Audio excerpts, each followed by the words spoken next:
ஆசிய கிண்ணம் ஆசிய கிண்ணம் ஆசிய கிண்ணம்னு சொல்லி இன்றைக்கு முடிவுக்கு வருது. முடிச்சு விட்டீங்க போங்கன்ற மாதிரி அந்த திருவிழா முடிய போகுது. ஆனா அந்த 20 நாள் திருவிழா சந்திரு இவ்வளவு வேகமா ஏதோ தான் நேற்று ஆரம்பிச்ச மாதிரி இருக்குதானே. அதாவது இப்ப நாம முதல்ல இன்றைக்கு தான் முதல் வீடியோ போட்ட மாதிரி இருக்கு எனக்கு. அதான் அது அவ்வளவு வேகமா போய் முடிஞ்சது.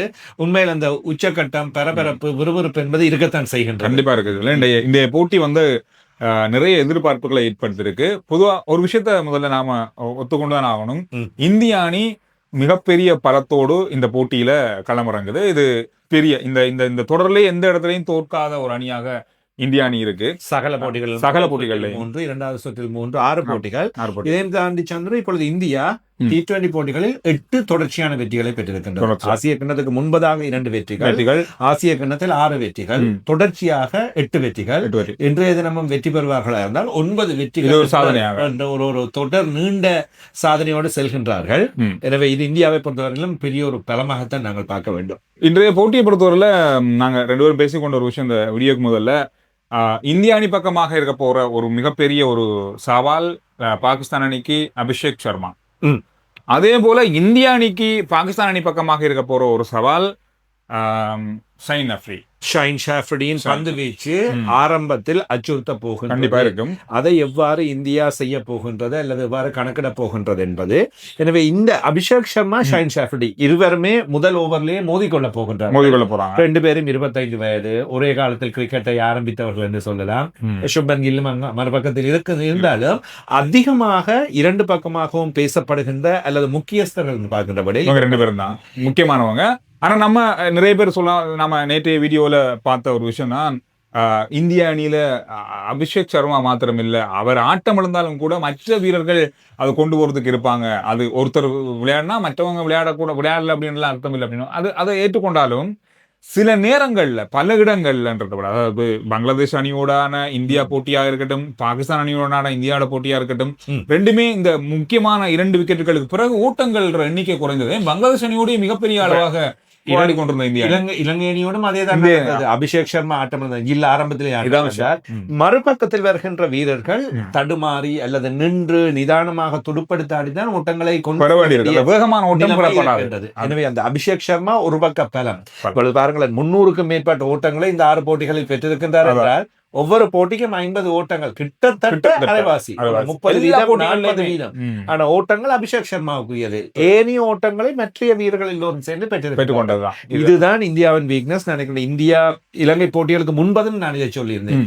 இதை இலங்கை அணியின் போட்டியில் சீர் செய்தால் இந்தியா இறுதிப் போட்டிக்கு பலம் வரும் என்று ஓரளவு செய்து விட்டார்கள் சந்திர. இலங்கையோடு அந்த முக்கியமான சில வீரர்கள் ஃபோமுக்கு வந்திருக்கின்றார்கள். சூரியகுமார் யாதவ், சுப்மன் கில் தவிர்த்து ஏனைய மத்திய தர வரிசை வீரர்கள் சஞ்சு சாம்சன், திலக் வர்மா, இவர்கள் எல்லாம், ஹார்திக் பாண்டியா இலங்கை போட்டிக்கு முன்னதாக. எனவே இவர்கள் எல்லோரும் ஒரு ஃபார்முக்கு வந்திருக்கின்றார்கள். இது அவர்களுக்கு பலமாக இருக்க கண்டிப்பா இருக்கும். இந்த போட்டியை பொறுத்தவரையில தப்பித்தவறி பாகிஸ்தான் அணி பக்கமான சார்பாக இந்த போட்டி போகுமாக இருந்தால் ஒரு என்ன சொல்றது, ஒரு மேஜிக்காக தான் இது இருக்கும். என்றால் இப்ப அவருடைய துடுப்பாட்ட வரிசை எடுத்தோம் என்றால், இப்பொழுது நாங்கள் இந்தியாவின் துடுப்பாட்ட வீரர்கள் இவ்வளவு பேர்களையும் சொல்கின்றோம். இவர்தான் அடிக்க போகின்றார், இவர்தான் ஹீரோவாக போகின்றார், எதையுமே பாகிஸ்தானின் துடுப்பாட்ட பக்கமாக சொல்ல முடியாது. ஓட்டங்களை பெற்றவர்கள் வரிசையிலும் கூட 100 ஓட்டங்களை கடந்தவர்களில் மிகப்பெரிய அளவில் சொல்லக்கூடிய அளவில் யாரும். அணி வந்து புதிய அணி, ஆனாலும் பாகிஸ்தான் அணி இறுதிப் போட்டிக்கு தகுதியான அணி தான், இல்லைன்னு சொல்ல முடியாது. ஆனா எனக்கு தெரிஞ்சு பங்களாதேஷ் அணி, இலங்கை அணி, இது 2 அணிக்கும் பெரிய அளவான என்ன சொல்றது வாய்ப்புகள் இருந்தது. 2 அணிகளும் தாங்களா தோற்று பாகிஸ்தான் அணி இறுதிப் போட்டிகள் வந்திருக்கின்றது. இந்த விஷயம் நடந்திருக்கு. இதுவும் ஒரு மேஜிக் தான் உண்மையை சொல்லப்போனா. ஆனா இறுதிப் போட்டில என்ன மேஜிக் நடக்க போகுது இன்றைய நாள்ல அப்படின்றதுதான் பெரிய எதிர்பார்ப்பு.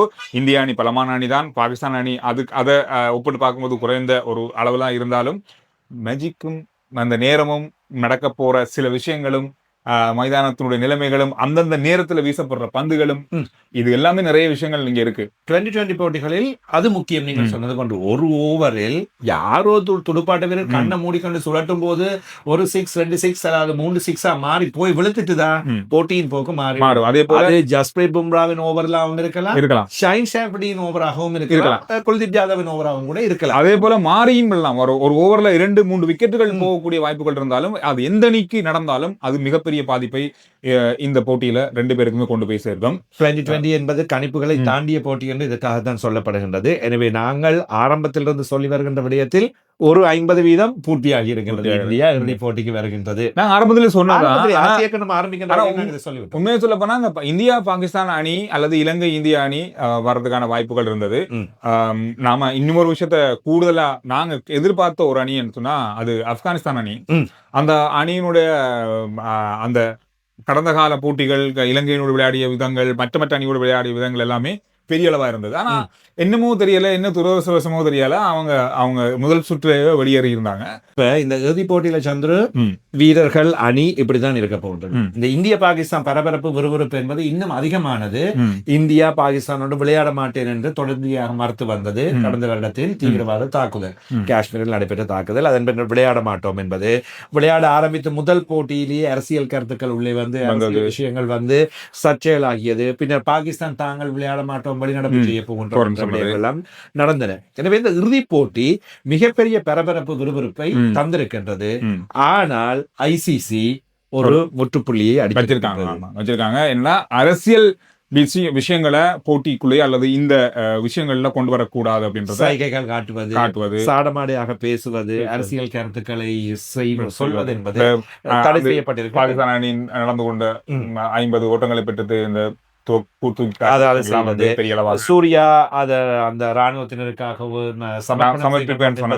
அதற்கு கடுமையான எச்சரிக்கை, தண்டப்பணமும் வந்து இருக்கு, தண்டப்பணம் இருக்கின்றது அல்லது அதையும் தாண்டி சில வேளைகளில் போட்டி செல்லலாம். அவருக்கு எதிரான ஒழுக்காற்று நடவடிக்கையினை சர்வதேச கிரிக்கெட் எடுக்கலாம் என்ற வாய்ப்புகள் இருக்கின்றன என்பதும் சொல்லப்பட்டிருக்கின்றது. ஆசிய கிண்ணம் முடிவடைந்ததும் அதன் ஏதாவது நடக்குமா இல்லையா என்பதை நாங்கள் பொறுத்திருந்து பார்க்கலாம். எனவே இப்படியான பல விஷயங்களை சர்வதேச கிரிக்கெட் பேரவை சரியாக கொண்டு வந்து லாக் பண்ணி இருக்கின்றது. எல்லாரும் வாங்க விளையாடுங்க.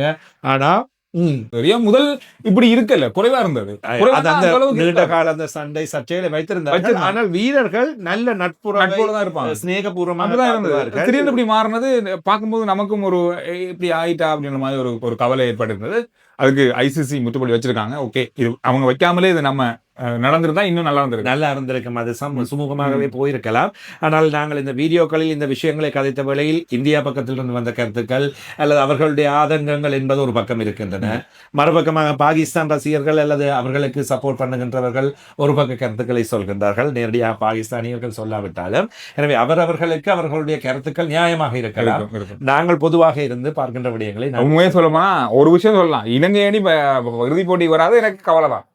அதுல இந்த பிரச்சனை மாற்றமும் கிடையாது. அது இலங்கையை சேர்ந்தவர்கள், இலங்கை நாட்டவர்கள் என்றதும் இருக்கு. இந்த நாள் முக்கியமான ஒரு நாளாக இருக்க போகுது.